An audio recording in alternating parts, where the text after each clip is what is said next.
Halo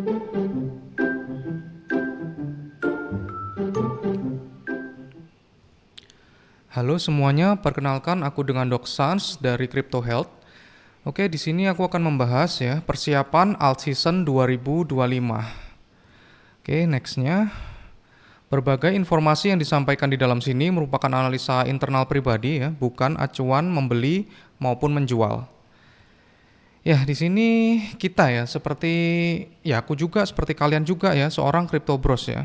Jadi di sini ada suatu gambar ya atau meme juga ya. Di sini ada peringatan ya, peringatan sekali masuk kita nggak boleh keluar ya. Kenapa? Itu karena kita di dalam sebuah industri kripto ya, kita itu nggak boleh latah ya guys ya, nggak boleh latah. Kita masuk ke kripto, kita itu cuman ikut-ikutan orang aja ya.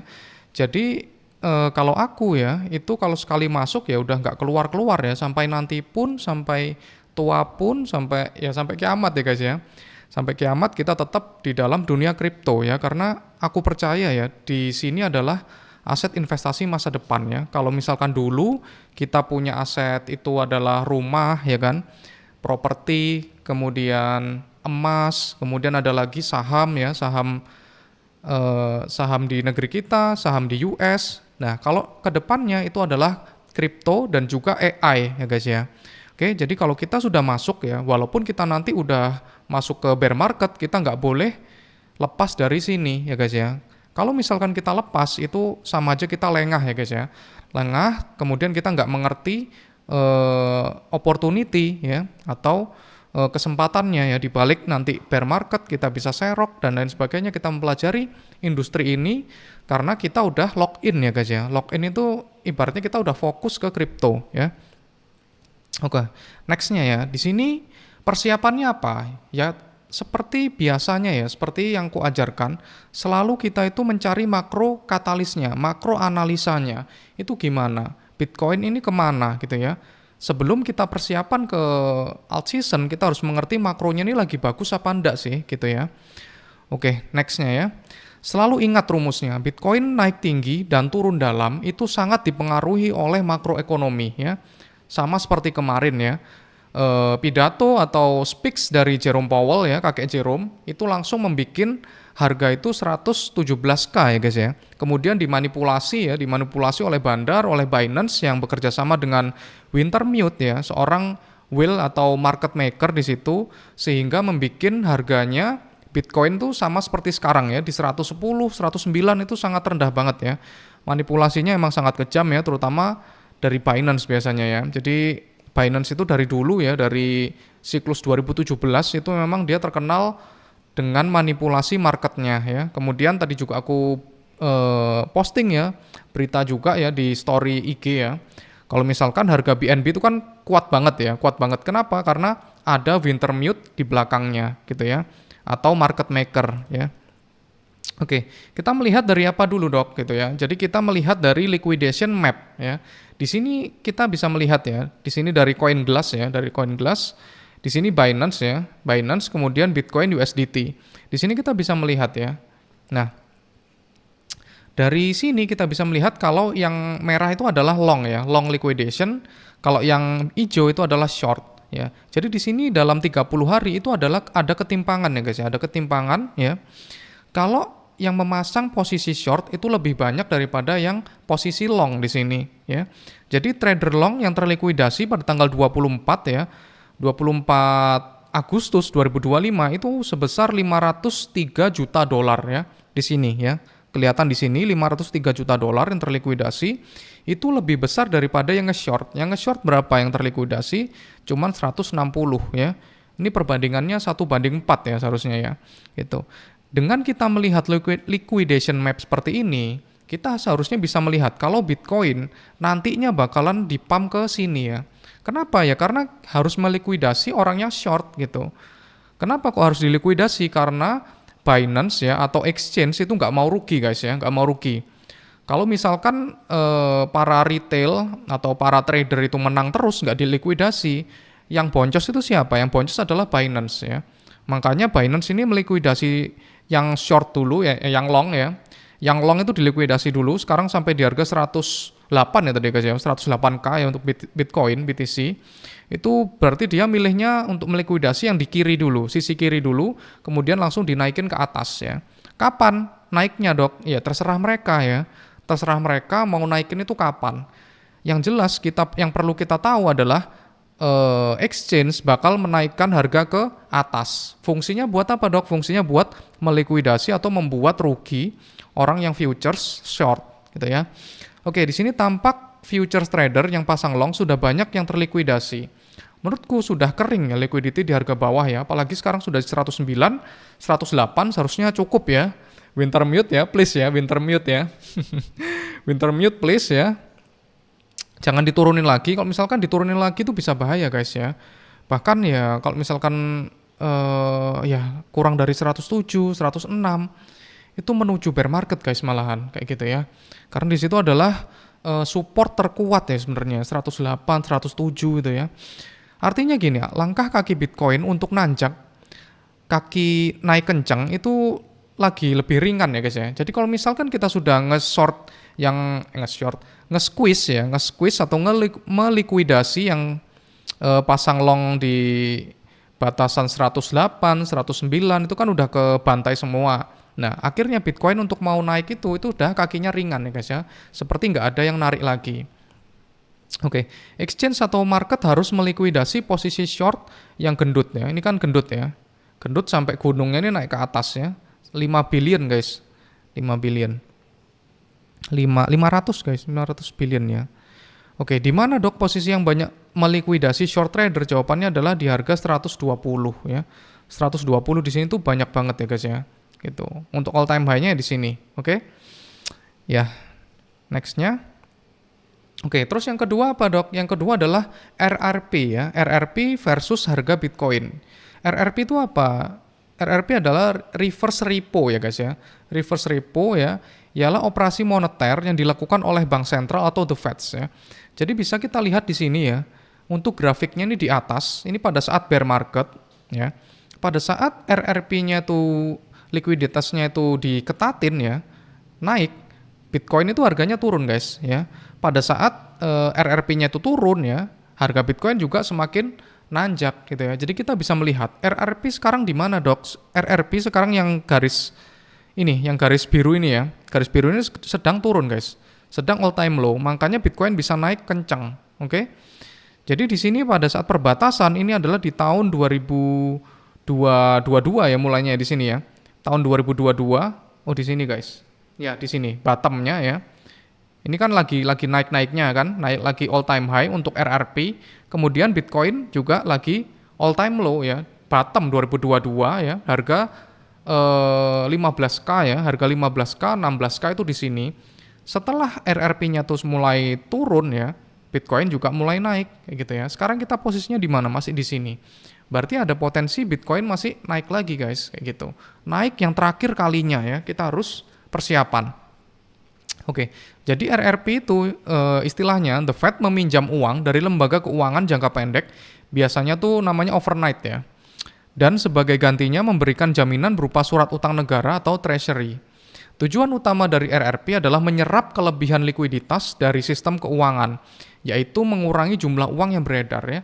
Dari sini kan QT ya atau quantitative tightening atau pengetatan suku bunga di sini. Makanya tuh ditarik semua likuiditas uang yang beredar di masyarakat. Kalau misalkan udah didistribusikan ya akhirnya Bitcoin juga pastinya naik gitu ya. Kemudian ini ada rumusnya ya. Bitcoin adalah aset yang sangat sensitif terhadap likuiditas. RRP naik ya, uang di pasar itu pasti lebih sedikit. Nih RRP naik, uang di pasar itu sedikit, Bitcoin juga turun, likuiditas ketat, Bitcoin turun ya. Jadi yang mempengaruhi Bitcoin turun itu ya kayak gini-gini nih guys ya, adalah ekonomi makro ya, bukan teknikal, bukan fundamental yang kayak gimana-gimana, tapi ini likuiditas ya. Likuiditas ini sifatnya 70% guys. 70% mengakibatkan Bitcoin itu naik atau turun ya. Jadi adalah likuiditas sekali lagi. Bukan kayak yang lain-lain. Kalau misalkan ketegangan politik seperti tarif itu juga sama ya guys ya. Dia mengakibatkan makroekonominya juga jelek ya. Kayak gitu.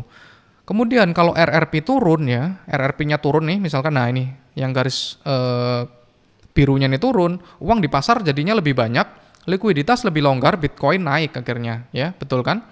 Oke, sekarang RRP ada di angka berapa, Dok, ya? Ada di angka 36,2 B ya di sini ya. Likuiditas lagi banyak, semoga akan turun terus RRP-nya dari US sehingga Bitcoin bisa naik to the moon. Oke, nextnya apa, Dok? Nextnya adalah Bitcoin dominance. Bitcoin dominance sekarang Bitcoin mencapai 57,2% ya. Untuk Ethereum ini sudah naik ya. Awalnya ini cuma 10%-an ya, bahkan 9% Ethereum, sekarang sudah 14% dari keseluruhan pasar market crypto ya. Kita bisa lihat di sini ya, ini supportnya ya. Ini supportnya. Kemudian ada kemungkinan Bitcoin dominance ya akan turun ke bawah sini ke area 55% ya guys ya. Di saat ini terjadi, alt season pasti juga akan terjadi di sini. Jadi di sini adalah persiapan sebenarnya guys ya. Walaupun sekarang tuh 109k untuk Bitcoin, tapi banyak juga altcoin yang sudah mulai menunjukkan kekuatannya ya, seperti Hyperliquid, seperti Ethereum, seperti Solana, seperti Bio ya. Seperti apa ya kemarin ya? Seperti NIT, seperti Chillhouse, seperti Troll ya. Ada banyak ya. Jadi pada saat Bitcoin turun ya, di sini banyak altcoin atau meme coin yang sudah ibaratnya melawan bapaknya ya. Bitcoin itu kan bapaknya ya. Jadi banyak anak-anak ya atau cucu-cucunya dari Bitcoin itu sudah mulai melawan guys ya. Jadi itu adalah sesuatu berita yang positif ya. Bitcoin dominance menunjukkan seberapa besar dominasi Bitcoin terhadap keseluruhan market crypto. Saat ini BTCD ya di angka 58% berpotensi untuk turun ke area 55%. Saat itu terjadi, altcoin atau meme coin pastinya akan terbang ya guys ya. Jadi ini persiapan. Agustus, September ini adalah memang bulan yang bearish guys memang ya. Kalau dari segi bulanan ya, yang lalu itu Agustus dan September ini emang agak bearish bulannya. Nanti bisa jadi dikencengin atau dinaikin itu saat Oktober ya. Kalau misalkan Agustus dan September itu jelek ya, itu nanti Oktober dinaikin. Tapi kok misalkan Agustus sama September itu sudah naik kenceng ya, giliran ya, Oktober bakalan diturunin. Jadi kayak gitu guys, mainnya itu gantian. Ya, di sini alt season index ya. Alt season indexnya sekarang di 57%. Ya, perlahan tapi pasti alt season index pelan-pelan angkanya naik ya di sini ya. Angkanya naik, menandakan investor dan trader lebih memilih altcoin atau meme coin dibandingkan Bitcoin ya. Jika indeks sudah menembus 75 ya, misalkan di sini ya. Ini kan udah menunjukkan alt season ya, altcoin season ya kan. Menembus 75 artinya alt season 2025 sudah terjadi dan waktunya take profit guys ya. Jadi pada saat kita dimainin di angka 40, 50 itu nggak apa-apa ya. Karena emang seperti itu permainannya. Oke. Kemudian apa lagi dok? Pemicu atau persiapan kita nanti alt season ya, yang memicu alt season. Itu adalah rate cut next FOMC di tanggal 17 September 2025 itu sebesar 87,3% ya guys ya. Jadi ini hampir dipastikan akan rate cut. Bahkan aku tadi membaca berita ya dari Goldman Sachs ya. Dari Goldman Sachs itu dia memprediksi bahwa di tahun 2025 kemungkinan terjadi 3 kali rate cut ya. Yaitu September, Oktober dan juga Desember ya guys ya. Jadi di sini kita harus pede dulu guys ya. PD dulu kalau misalkan ini akan terjadi bear market atau lanjut bullish kayak gitu. Caranya biar tahu market itu lanjut bullish gimana ya dengan ini tadi ya. Dengan yang aku jelaskan tadi dari awal ya. Kalian bisa ulangi lagi videonya kalau misalkan masih belum paham ya. Oke, ini adalah macro bullish sign ya. Tanda dari bullish ya, rate cut. Kenapa kok rate cut? Karena likuiditas akan naik kalau misalkan rate cut itu terjadi gitu ya. Jika hari ini harga Bitcoin turun sampai 110k, 109k, 108k, berarti itu waktunya kita beli. Terutama kalian yang belum mempunyai Bitcoin ya. Belum punya Bitcoin ya sekarang udah waktu yang tepat untuk cicil beli. Ingat ya cicil beli. Oke. Potensi pergerakan Bitcoin ya. Di sini ada worst case ya. Potensi bisa ke 108k sudah terjadi untuk Bitcoin. Jadi kita bisa mulai cicil beli dari sekarang terutama Bitcoin, kemudian baru token-token yang lainnya ya. Jadi urutan untuk serok itu gini guys. Pertama itu Bitcoin dulu ya. Bitcoin itu kalian mentokin ya. Kemungkinan yang bagus ya itu adalah di sekitar 60% ya. 50 sampai 60% portofolio kalian itu adalah Bitcoin ya. Jadi kalau misalkan kalian pengen serok, yang diserok duluan itu Bitcoinnya gitu ya. Bitcoinnya dulu kalian kenyangin, habis gitu baru yang lain bebas ya.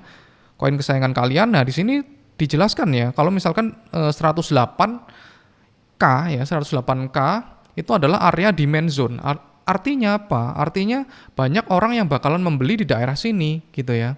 Untuk SNR-nya atau area supply ya. Area supply itu area orang menjual ya. Itu di sini ya, 117K ya. Di sini ada SNR, support become resistant ya. Oke, jadi kalau misalkan ke sini ya kita nggak panik, apalagi yang spot ya. Yang spot itu sangat santai guys gitu ya. Oke, jadi apa yang harus dilakukan dok? Kalau misalkan market ini sekarang turun dulu ya, karena namanya kita persiapan, berarti kita kalau misalkan persiapan itu ya kita beli ya koin-koin yang lagi diskon, bukan persiapannya pada saat Bitcoin sudah 125, 123 itu kita baru persiapan, itu keliru guys ya. Jadi kita persiapannya pada saat Bitcoin itu turun seharusnya. Oke, kalau ini adalah NFA ya guys ya. Kalau menurutku pribadi ya, kalian itu buy the dip ya, koin favorit kalian. Asalkan koin favorit kalian itu oke ya, seharusnya masih bisa naik ya. Seperti apa ya misalnya, Sol gitu ya. Kemudian apa lagi? Banyak sih ya yang DeFi, AV gitu ya. Kemudian BNB juga oke ya. Ethereum walaupun sekarang agak mahal, itu masih oke guys ya. Jadi buy the dip koin favorit kalian, cicil beli perlahan, jangan all in. Oke? Ya, di sini juga bullish skenario guys ya. Kemarin MicroStrategy juga beli ya. Barusan kemarin ya. Ini juga banyak yang beli MicroStrategy, Mara ya. Mara itu perusahaan mining guys ya. Di sini ada Bitcoin Standard Treasury Company ya. Kemudian ada Riot ya. Riot itu game guys ya, Riot. Yang bikin ini, yang bikin game apa itu ya? Seperti Mobile Legends itu guys ya.